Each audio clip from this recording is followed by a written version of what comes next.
hi, good evening, good morning, good whatever time of day it is. Thank you for tuning in to Conversations with Dr. Don.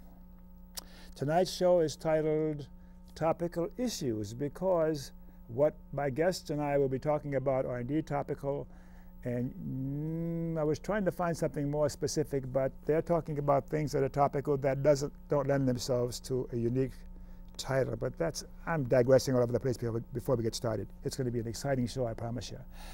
And for your first-time viewers, Conversations with Dr. Don is an ongoing series of one-hour standalone talk shows where I interview interesting people like most of you out there about who they are as unique, one-of-a-kind individuals, about tonight's topic for discussion, and about whatever else they might want to talk about. While the title of each show is uniquely appropriate to the guest's interest or orientation, the thrust of my questions and comments is toward areas of humanistic relevance. I need to calibrate myself here because I'm kind of nervous, as you can tell, a little anxious about having a really good show because my guests have important stuff to talk about. And as I confess to you how I'm feeling, then it goes away and I'm fine and relaxed. So my guest to my left here is Lucinda, pronounce your last name for me. Heights Klebaugh. A little louder. Heights Klebaugh. Lucinda Heights Klebaugh. And to my right is Laird. Hasty. Yeah. Laird Hasty, very good. Oh man, wait till we get into this thing here. As you know, my show typically goes in about 3 segments. And the first segment I call my bio segment, or the Who Are You? So that my audience, you can see who these people are, a little bit about who they are personally, and you have an idea why it is they think and feel the way that they do about what we'll be talking about. You've heard me do my bio segment a number of times over the years, but I will do just a very brief one to model what it is I want. And who am I? I'm Don Baham, Donald Christian Baham, middle name, and born in New Orleans, Louisiana in 1928. And finally ended up with a doctorate in clinical psychology, practiced as a psychologist in California before I moved here in beautiful, wonderful Oregon, and retired about 20 years ago.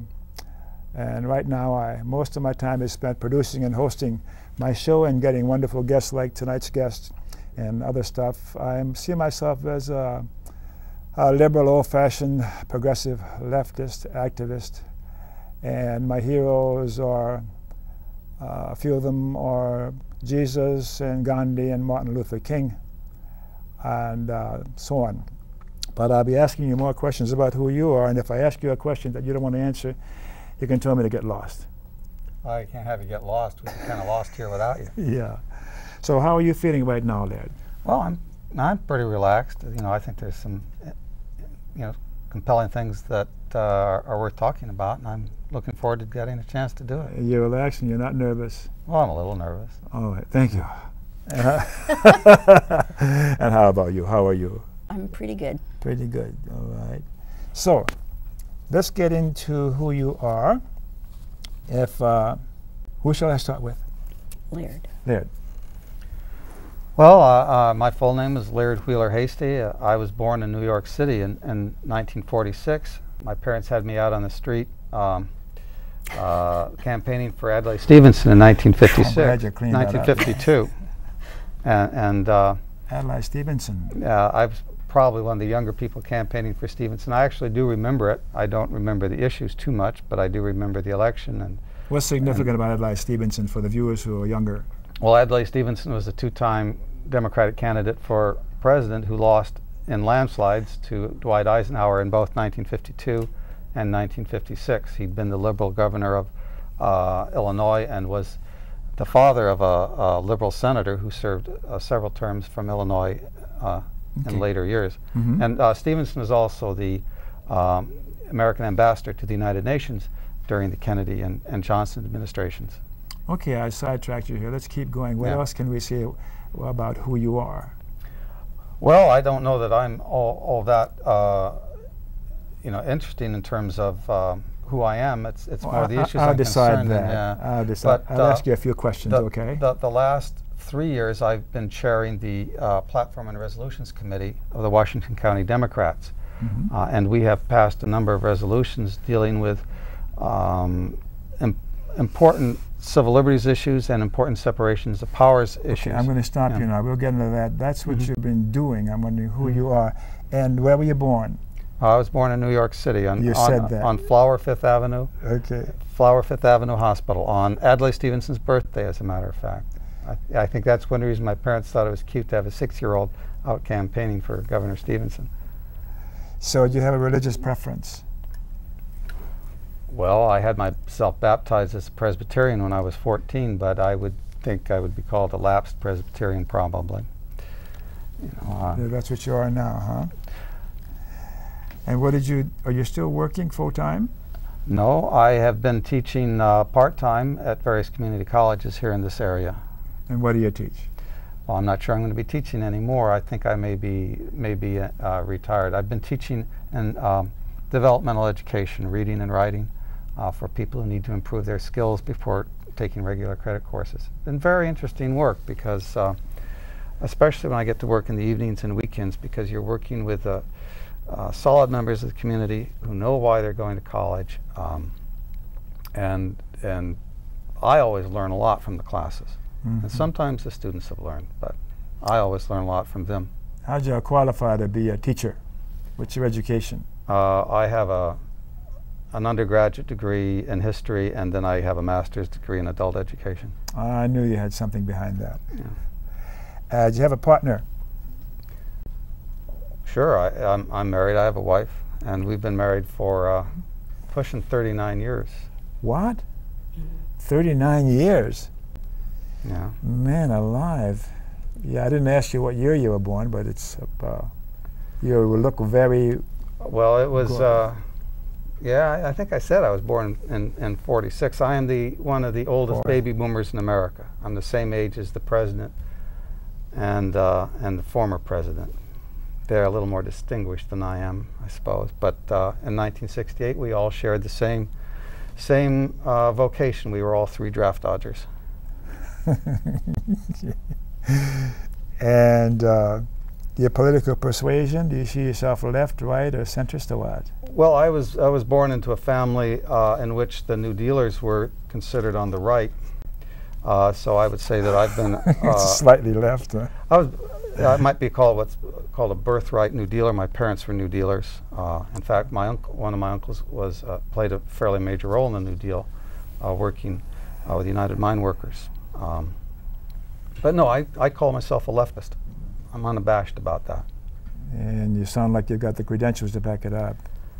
Oh, I have maybe the convictions. I'm not sure what credentials there would be to be a leftist, but at least I have the sentiments. As far as my heroes go, I would say that Tom Paine.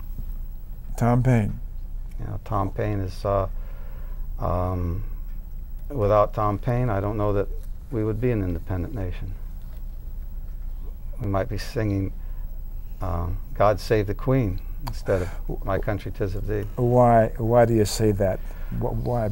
Well, Paine's role in 1975 in writing Common Sense played a real role in diverting or giving impetus to the independence movement. There had been a lot of disgruntlement with the government of King George III, but the idea of a true break with independence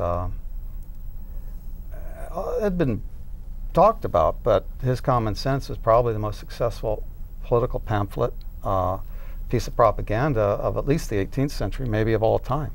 It was as widely read as anything this country's ever been, and within 6 months of its being widely disseminated, there had been the country had, or at least part of the country, had declared its independence, and then they had to make it stick. So if our viewers wanted to go to the library and look up what you're talking about, what would they look for? Common Sense? Well, there are a number of, most libraries would have the collected works of Tom Paine, and Common Sense would be the first one that would be there. You could just put in Common Sense and quotes and Google it, and you should get Tom Paine's Common Sense. I must confess I haven't done that, but I'm going to do it now after talking to you. Yeah, to buttress my leftist credentials. Well, I think it's one of the true, it's one of the founding documents of the country, and Tom Paine is one of the true founders who is not generally given his due. He ended up his life being persona non grata in both England, France, and the United States because he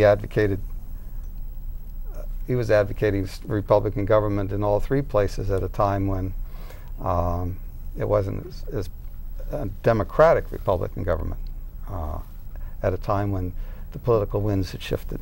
And he had to flee for his life from England, he had to flee for his life from France, revolutionary France, and at the end he had to fight his way off the boat and to get back in the United States, where he died a pauper. Do you see yourself one day fleeing for your life in today's America? I think I've got to be a lot more important than that. I think the only time I need to flee for my life is if I try to cross some of the busy streets in Washington County when there's no traffic light. Yeah. Maybe one or two more questions. How do you see the mainstream media? Is that left or right or centrist or neutral or what? Well, there's a lot of talk about the liberal media, and I'd like to have some idea where it is so I could watch it, I suppose. I think that the internet though is still so basically open that and still democratic, that I think that's a real balance to the mainstream media, and you know, cable access is a surprising number of people do watch cable access. I've talked to a number of people when I said I was going to be on your show. They said, "Oh, I know Dr. Don's show," and so.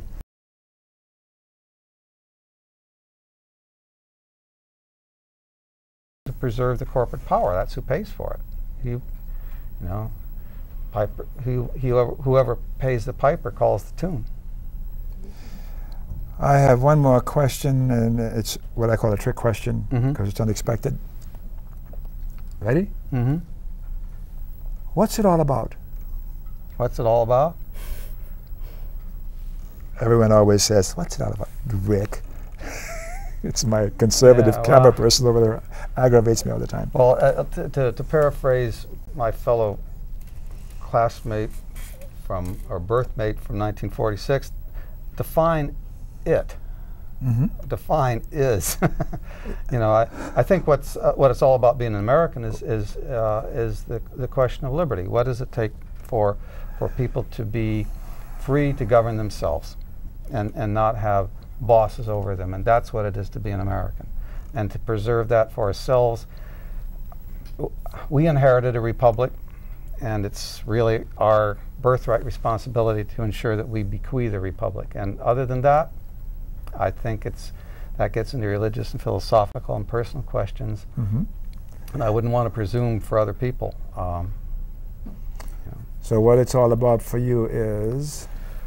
Well, I think a lot of what it is all about for me I realized when I had daughters, and when that forced me to grow up at least a little bit, and I can't imagine who I might be except as their father, and that I think pushes the imperative of helping to bequeath a republic. If we can bequeath a republic to our children, they can figure out what it's all about in their own way. But I don't think we have a choice about whether or not we have that obligation. Too many people have worked and fought and died for our republic for us to be comfortable just saying, it was nice, but we don't need it anymore. If I can take the liberty and say a few words about what it's all about for you, it's living for the future for your daughters, hoping that they will then behave in a way that continues this wonderful experiment of America? Well, I don't know that I want to claim that much of an imperative for being a father. It's important, but that makes me sound like a better father than maybe I have been. And I also want to, it's more, let them decide, you know, although I think that if we are able to bequeath the republic to our children and grandchildren, I think we are laying that responsibility on them to continue to pass it on. There was an essay I read by a man named Hyde a number of years ago that said, the gift must always move. And the most important gift we have been given as Americans is our liberty, and the republic is our best defense of that liberty. And we have to pass that on. Apparently you have one of the clear qualities of a liberty, and that's modesty. And thank you very much. Oh, you're welcome. I'm not sure everyone would agree who knows me that I'm modest, but Shall we move over to Sure. your compatriot over here? Lucinda, now that you've seen how it goes over here, Okay. I'll let you lead the way. Who are you? Oh my. I'm a person that grew up with a lot of freedom. A little louder, maybe? I grew up in Colorado, and I grew up next to the Ute Mountain Ute Indian Reservation, Uh-huh. and so I grew up around minorities. I grew up, my dad is a doctor, but he is a doctor that worked believing in the Hippocratic Oath and had chosen medicine as service. And my mom is a nurse, and she worked also in service. People helpers. Yeah, and my dad told me when I went off to kindergarten for my first day of school, he said, there are people that are empire builders, and there are people that serve, and you have to choose.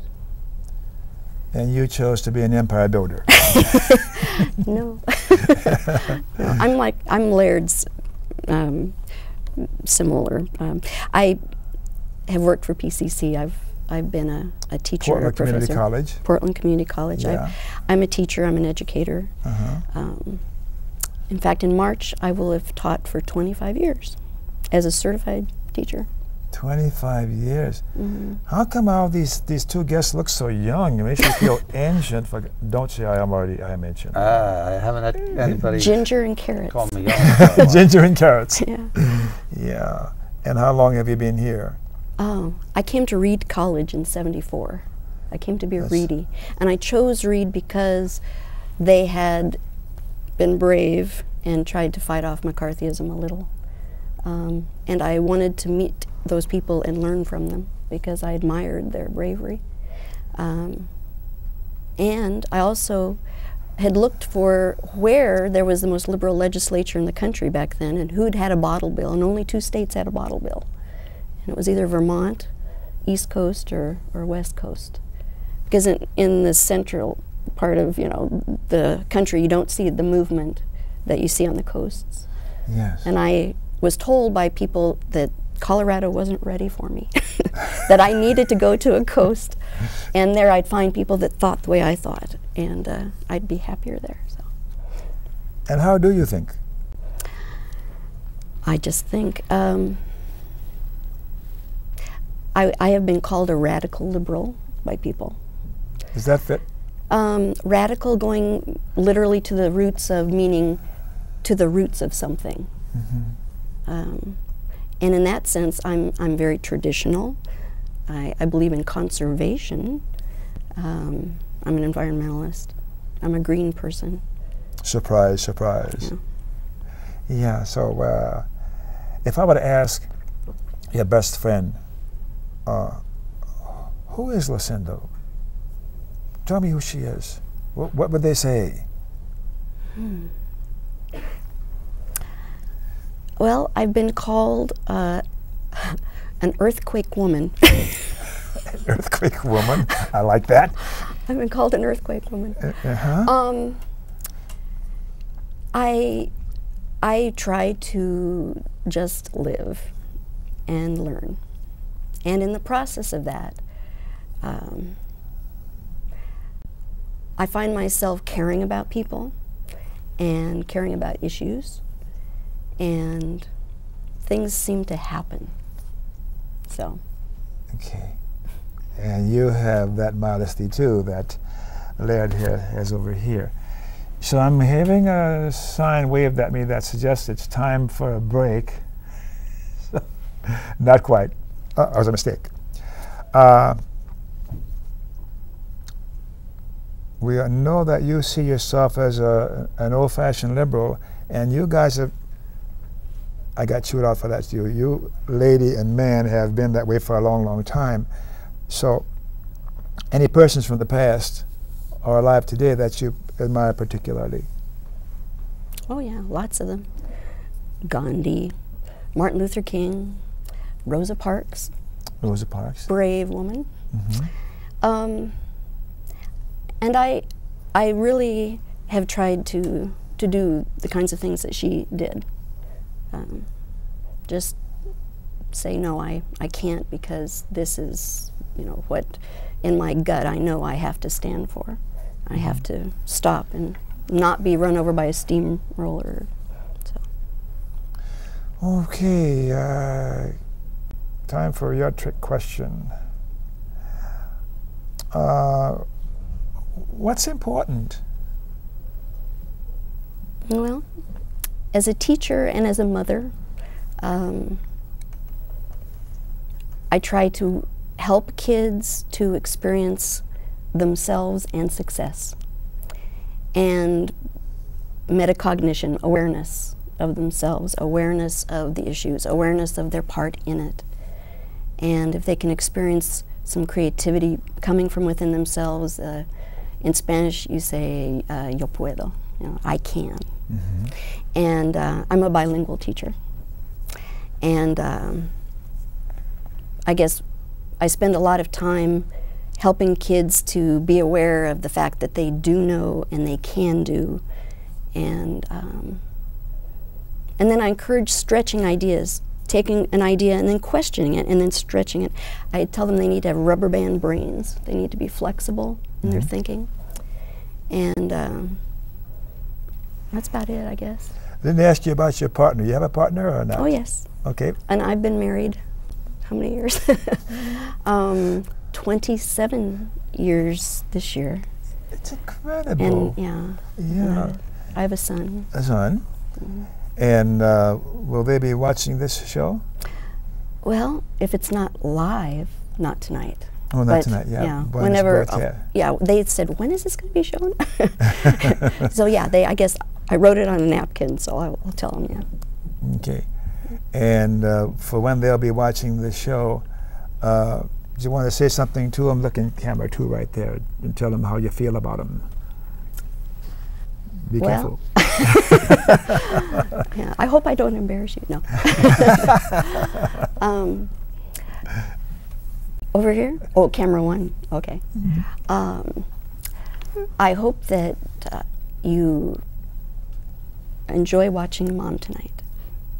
All right. So let's switch over and let's have you address your loved one too about what you want to say to them, or your loved ones in camera 2. And I'll point to the appropriate camera. Don't wave hands at me out there, please. Well, my wife's driving in tonight with about a dozen students from Arizona, where she's had them down doing a service learning project in Lukachukai on the Navajo reservation. So be careful driving through the gorge. And for my daughters, I hope you're having a good time tonight. My guess is you're probably not watching this. They'll be watching it in the future. No, they'll probably watch it in the future, sure. But and I'll give you DVDs of the show so they can't get away from watching it. Okay. Okay, I've got the high sign that says I got to turn my page and talk about something else here. It's time for a break now. Before we go to a break, I want to say a few things, and then we'll show you our broadcast schedule and tell you how to watch Dr. Don's shows on your computer. For you viewers who live in the Washington County part of the Portland, Oregon metro area, Conversations with Dr. Don shows are broadcast 5 times each week. Typically, a new show is first aired on a Tuesday on Channel 11 and is rebroadcast on the following Friday through Monday on other channels. Broadcast dates, times, and stations for you viewers will be up on the screen in a moment. However, before we show you the local broadcast schedule, I want to tell you local viewers about my Conversations with Dr. Don live call-in show. About every 3 months or so, I do a live on-air Dr. Don show for you Portland, Oregon metro area viewers. The next live call-in show will be Thursday, January 31st. Pretty quick there. Get that down at 8 o'clock on Channel 11 and Verizon Channel 22. That's Comcast Channel 11, Verizon Channel 22. Okay. While we're talking about live call-in shows, on the first and third Thursday evenings of every month at 9 p.m. on Comcast Channel 11 and on Verizon Channel 22, you can watch another similar live call-in show. It's titled Do Something, and it's hot. Can we get the slide up for that? Anyhow, and you can tell let's pass that. And you can tell your computer using friends to watch the shows on the internet anytime by going to www.video.google.com, www.video.google.com, and entering Conversations with Dr. Don. There it is. You can watch that on the internet most any time. And my wonderful director, Dennis, in there is a guy who mounts this stuff on the internet so that we can be seen around the world. So can we put up the broadcast schedule now for the Portland area, Oregon area, metro area? The broadcast schedule, please.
Okay, we're back. Thanks for staying tuned.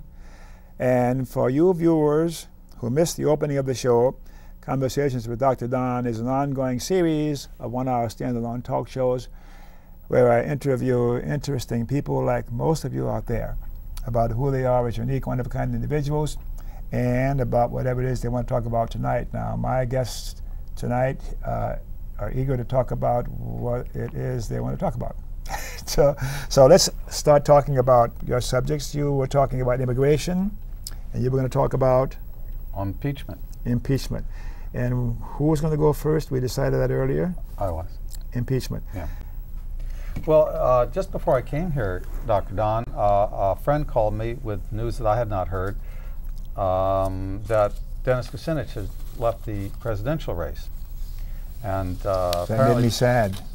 Made me sad too. I helped organize and pay for the rally we had for him at Benson High School in July. Benson High School here in Portland. In Portland, yes. Mm-hmm. And we had over 1,000 people attend that rally on the weekend of July 4th. I was there. And a good reception. But what disturbs me about this is not so much Dennis's dropping out, because it's pretty clear that he was not going to be the nominee. But it is disturbing that the impetus towards impeachment of the vice president, which is really what differentiated Dennis Kucinich from many of the other candidates, may have received a blow here. So Dennis was going for impeachment of the vice president, of Cheney. He introduced articles of impeachment against the vice president in last April, I believe it was. Yeah. And they have so far 26 co-sponsors, but none of the Oregon representatives has seen fit to co-sponsor those articles, despite some of their very tough talk about their concerns about the administration's misbehavior. But nobody would go along. Very few went along with the idea of impeaching the vice president. Well, no one from the Pacific Northwest, as far as I know, has gone along with it. There are a couple dozen members of Congress who have gone along with it, including Congressman Wexler, who is on the Judiciary Committee and has been trying very hard to get hearings started. Congressman Wexler from where? From Florida, a Democrat from Florida.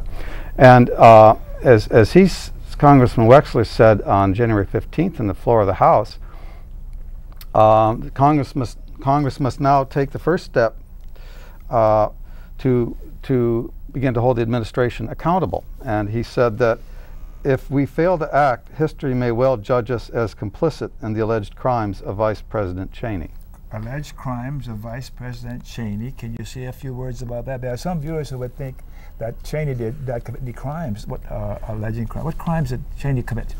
Well, I think the term is to try to fit into the phrase of high crimes and misdemeanors, which is necessary for impeachment. The Constitution envisions impeachment for bribery, treason, and other high crimes and misdemeanors.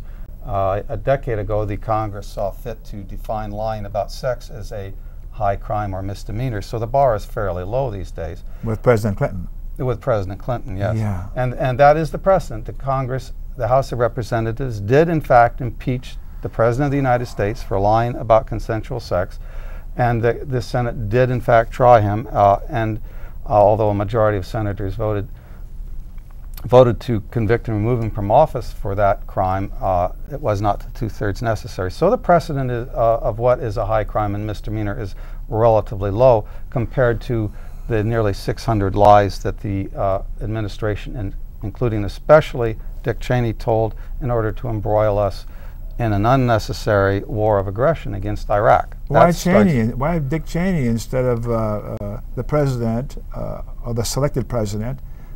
Why not him too, or just him? Well, I meant to wear my Impeach Cheney first button tonight, but I forgot. That would be really for two reasons. One would be a substantive reason that Richard Cheney has played a much more major role in this administration than any vice president has ever played in an administration, especially with regard to foreign affairs. And the second reason would be that if people who would like to see both president and vice president impeached would not want to impeach George Bush first, because that would make Richard Cheney president. And that is probably the last thing in the world that people who are opposed to the Bush administration would like, because those people who are not fans of the Bush administration tend to regard Dick Cheney as the force behind the throne, the power behind the throne. I think a lot of us think that, and my Rick over there, my conservative friend, is going crazy behind camera 3. So what do you think, Rick? You think, no, he's just shaking his head. He'll get after us later on. So Cheney should be You need to have him on, impeached. Dr. Don. Yeah, he refuses to come on. He's been behind that camera for 6 years.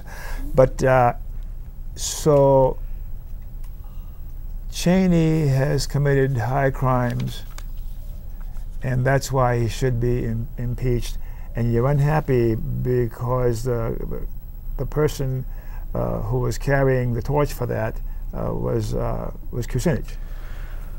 Well, yes, he was the one who introduced the articles, and he's the person, the driving force behind what impeachment does. Impetus does exist in the Congress, but the Democratic leadership has absolutely refused to allow impeachment hearings to begin in the judiciary. Specifically speaking, Speaker Pelosi, the day after the election in 2006, said that impeachment is off the table. And you know, what people are demanding, yes, sir, people who would like to see the vice president impeached the way I am, essentially we've already prejudged it. But the Congress can't do that. What people are asking is that the Judiciary Committee hold hearings, because there are plenty of grounds for impeachment of either the president or vice president or other members of their administration. People sometimes forget that any civil officer of the United States can be impeached. Mm-hmm. It's not just the president and vice president and members of the federal judiciary. Any civil officer may be impeached. And so that would include members of the cabinet, It would include various appointed officials. So it would depend on who is responsible for the various impeachable offenses. What's the impeachable offense that Cheney's committed? Give me a couple of them. Well, again, I don't necessarily want to focus just on Richard Cheney, because the purpose of the hearings would be to determine who was responsible for impeachable offenses. Someone in the Bush administration was responsible for the lies that embroiled us into the war with Iraq. Someone was responsible for lying about the existence of weapons of mass destruction, for an alleged connection between the Iraqi regime and 9/11. Someone was responsible, and the Congress has failed to hold anyone responsible.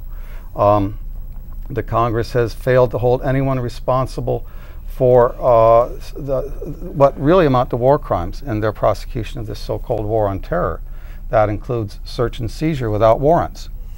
Someone in the Bush administration was responsible for that policy and should be held accountable.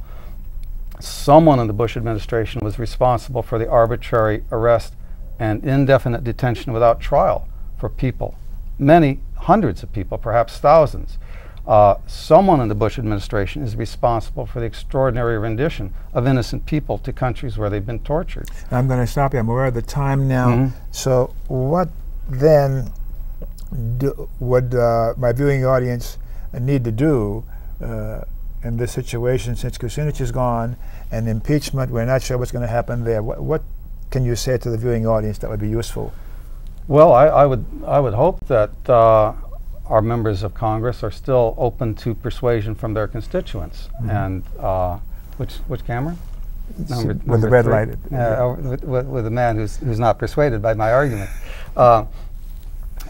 We have basically good members of Congress. All 5 members, including even Greg Walden and Gordon Smith, and it's a little hard for me to say this as a Democrat. As Republicans go, they're not bad. They are presumably open to some reasons. Certainly Dennis DeFazio, Earl Blumenauer, David Wu, Darlene Hooley are reasonable people, but they have chosen not to co-sponsor articles of impeachment or introduce their own articles. They have chosen a passive approach to this administration's crimes, and in the face of such outrage, passivity becomes complicity. So what do the viewers need to do?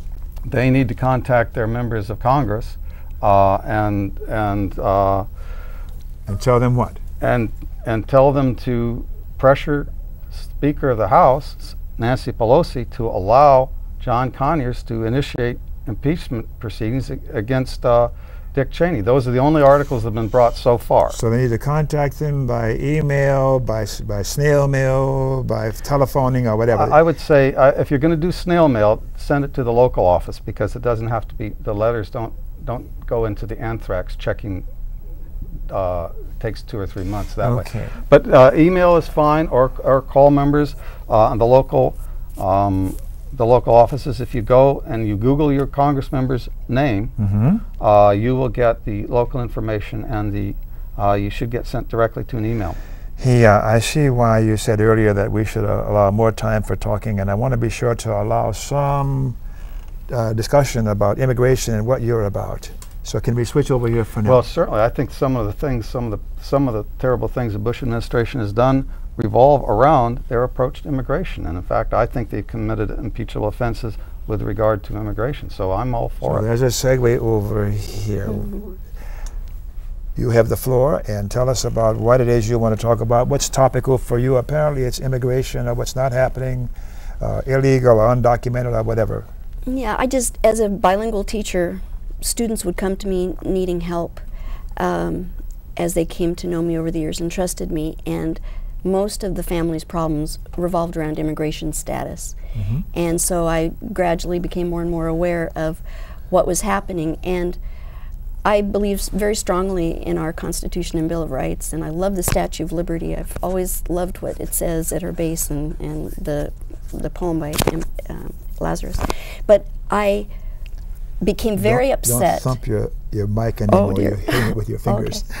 I became very upset when I started finding out that and maybe most people don't realize this, once the Patriot Act was passed, we really lost our Constitution and for the most part, our Bill of Rights, because at that point, Homeland Security issues started taking over. And now with Patriot Act 2 and other amendments, things have been changing so that what people assume we have as our rights are not our rights anymore. Because of the Patriot Act.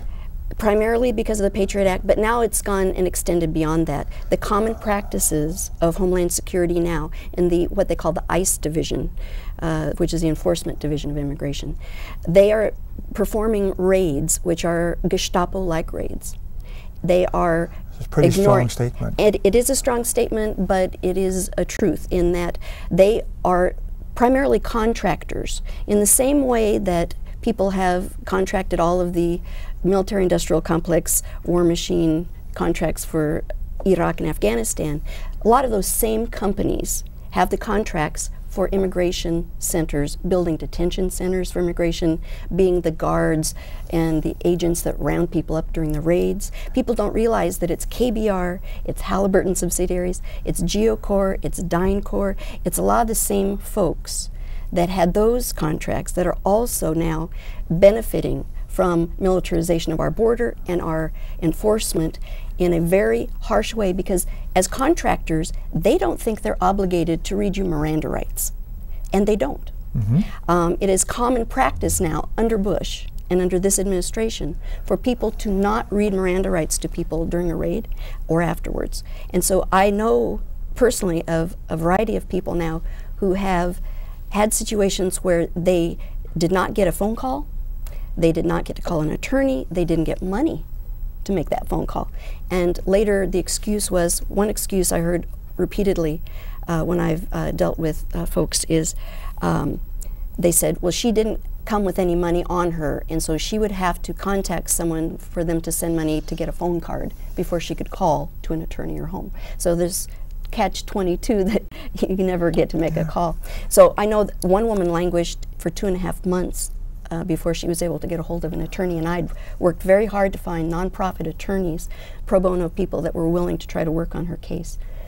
Right now, we are having to go through Know Your Rights for immigrant workshops.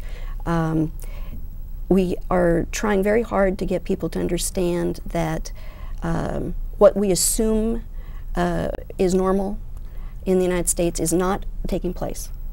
And it is not acceptable to me.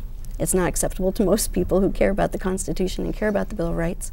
And if they understood that our rights have been so reduced to, well, literally the equivalent of a foreign prisoner during wartime, well, which is really very limited. What about the administration's argument is that the rights need to be altered or changed to allow for protecting the American populace from terrorists? This is the reason for Homeland Security. Don't you want to be secure? Or don't you want to? People haven't been coming across the Mexican border as terrorists. People have been coming because they are hungry and because they are fleeing persecution. If you're from Guatemala, if you're from various governments in Central and South America, people have been coming because we actually started wars. We took away Guatemala's duly elected president, and our CIA was behind that. So well, weren't we interested in saving those countries from domination by communist revolutions? Well, actually, the reason that our CIA went to Guatemala was because the United Fruit Company didn't like the fact that there was some land reform, and the peasants were being given an opportunity to have communities and have some land reform, very simple land reform. But I look at this, I guess, again, it's a Christian perspective, perhaps, or a humanitarian perspective. I know you're a humanist. Are you a Christian? I have called myself a Christian. You follow a particular religion or not? I am a birthright Quaker, and so the well, friends... that's a really exception at your religion. That's everything, and it's beautiful. Yeah. I have Mennonite background and Quaker background. I think I was raised as a child as a Presbyterian because there weren't any Quaker meetings where I was near the reservation. So, but I care about justice. I care that all people have an opportunity for a shot at life and to have a chance. And they're certainly not getting it with the administration we have right now. And there are people who are friends of Bush who have these contracts, these billion and billion, mega billion contracts for building prisons, for building detention centers, and it's a self-perpetuating kind of a cycle where their enforcement and their imprisonment of these people and defining them as the enemy or the terrorist. I mean, you can create an enemy or create a target of any group of people, of course, and those people are unfairly and unjustly being targeted when they're really not the issue at all. A lot of that's, I feel, subterfuge for the other issues. It's to take heat away from people paying attention to who's behind, you know, in the Wizard of Oz, you know, who's behind the curtain. And my belief is you follow the money, do a little research on who's benefiting from the suffering that is not at all humanitarian. Who is benefiting from the suffering of these people? And as a human being in the human family, I find that despicable. But isn't it true that no matter how hard you try, in the normal course of things, there are going to be a certain segment of the population who are going to have a hard time and are going to be poor no matter what? And I think some of the conservative people are saying we should not impede free trade and freedom for business, and if we take care of the people at the top, then trickle down economics, and we would, as best we can, we would take care of the lower classes and the people you're talking about and the immigrants. And if the immigrants would just stay home and we could persuade those governments, I'm having a hard time being advocate here, the devil's advocate. If those governments were to take responsibility for their citizens, then they wouldn't be coming across the border in droves like they are, as they are. Well, in the same way that, you know, I look at Bush and I look at Cheney and I look at the people who run Dynacor, who run Blackwater, who had these big, you know, billions and billions in contracts. And I can't help but believe that they haven't learned anything about the idea of right sharing of resources. They've never really shared. As a kindergarten teacher, I try to teach kids to share. And I think that they haven't learned some basic lessons.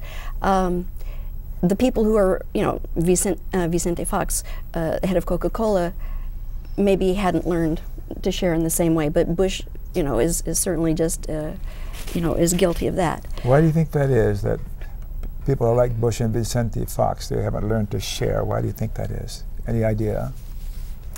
You know, I don't know about their personal lives enough to know, you know, where they went wrong. As a kindergarten and first grade teacher of small children, I have had to help kids through a lot of struggle emotionally, and I find that if kids have opportunities to learn to share where they are around other people that are different, to learn about diversity and so on, my guess is that the Bush children somehow didn't have to be in situations where they had to share very often, maybe.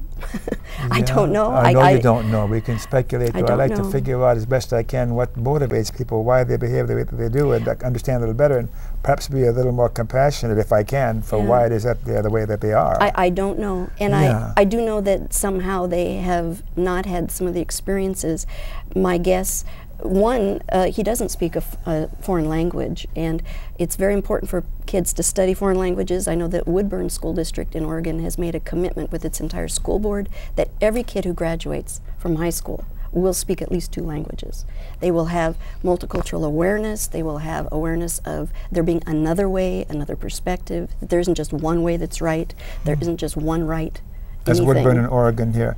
But maybe along the way we'll find that we're rather imitating some of the educational systems of some of the other industrialized countries in the world. That's being a remark about how our educational system should be better or could be better. One of the things that you said made me think of my son. we grew up watching a lot of Star Trek in our family, Star Wars, Star Trek, and my son grew up on it, and very hopeful as a kid as a result, because he said, "I wish there weren't money in the world, Mom. I wish that everybody were," so we realize as a planet, you know, and a part of other planets, that everybody needs to feel that they have something to contribute. Everybody needs to be able to be paid a living wage. Everybody needs to have health care. Everybody needs to have food. Everybody needs to have a place to sleep at night. He said, "I just wish it were that way now, you know, and wouldn't it be wonderful, you know, if we could get beyond money?" And I know that that seems to be, you know, the focus. It makes me think of, you know, the song, you know, Brecht's "Money, Money, Money, Money." If people can get to the point where they're thinking in terms of, as a planet, and these are our resources, you know, what can we do to try to bring about right sharing, where people do have justice and everyone can have clean water and clean air and clean, you know, and food that is nutritious, and everyone be educated and have the things that we need. And I'd like to believe that some of those things are possible. I really do believe if we took all the money that has been spent on sending weapons to other people and take away the war effort money and turned it instead into hospital money. And how can we do that? Well, actually there have been small groups, you know, Quakers, Mennonites, for many years have been doing those kinds of things. Usually people seeing us as the enemy at the time, but it hasn't had an overall effect that can be really appreciated. So what else do we need to do besides the Quakers and the Mennonites? The viewers out there, what do they need to do? Well, I would encourage people to start just on a very personal level and meet your neighbors. Go out and find out who lives in your neighborhood, who lives in your community. Find out who they are. Learn to speak a foreign language so you can communicate with some of them. Make an effort to learn something new, have a different perspective. You know, sometimes people start by just eating, you know, a new kind of a food, but I encourage people to start by reaching out to somebody they don't know and find out what they could do to help them. Find out from that person what are their concerns. And as with Laird, they can write or contact their representatives.